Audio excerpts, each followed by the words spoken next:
সবাই বলে কোনো ধর্মই খারাপ কথা বলে না, ইসলাম একই কথা বলে। কেন তার সমস্ত পৃথিবী তৈরি করতে 6 দিন লাগলো?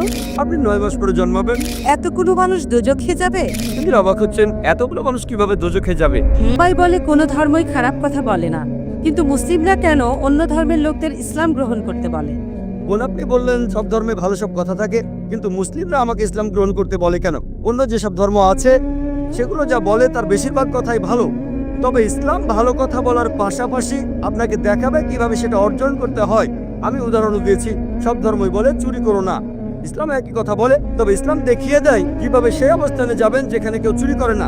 জাকাত দেন, সাহায্য করেন, এরপর কেউ চুরি করলে তার হাত কেটে ফেলেন, তাহলে চুরি করা বন্ধ হয়ে যাবে, কোনো অপরাধ থাকবে না। এজন্যই আমি বলেছিলাম যে ইসলাম ভালো কথা বলার পাশাপাশি আপনাকে দেখিয়ে দেবে কিভাবে সেটা অর্জন করতে হয়।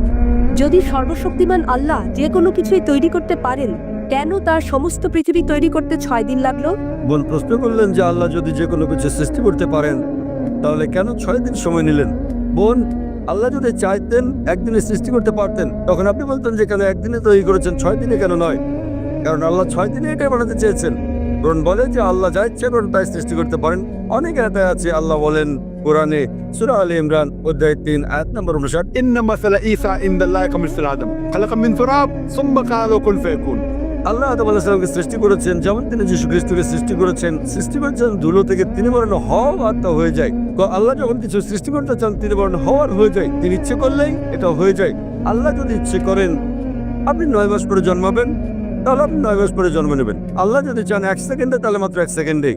তো আল্লাহ চাইলেন যে তিনি কোনো কিছু 6 দিনে সৃষ্টি করবেন, তাই তিনি করলেন। পৃথিবীতে অনেক মানুষ ভুল কাজ করছে, আমার ভাবতে খুব অবাক লাগে, এতগুলো মানুষ দোজখে যাবে?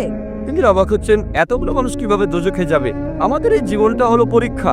আপনারা যদি ভালো করে দেখেন যে নিচু গ্রেডের পরীক্ষাগুলোতে বেশিরভাগ ছাত্র পাশ করে, তবে উপরের লেভেলে গেলে সেখানে পাশ করাটা কঠিন। উদাহরণস্বরূপ কোনো কঠিন পরীক্ষায় বসেছেন, যেমন মেডিকেল কলেজে ভর্তি হতে গেলে আপনাকে পড়তে হবে, খাটাখাটনি করতে হবে, পড়াশোনা করতে হবে। একইভাবে বেহেশতে যেতে গেলে এটা সহজ কাজ না, এটা মেডিকেলে ভর্তির চেয়েও অনেক কঠিন কাজ। তাই এটা আসলে পরকালের জন্য পরীক্ষা। যারা আল্লাহর নির্দেশগুলো মেনে চলবেন তারা ইনশাআল্লাহ বেহেশতে যেতে পারবেন। আশা করি মনে উত্তরটা পেয়েছেন।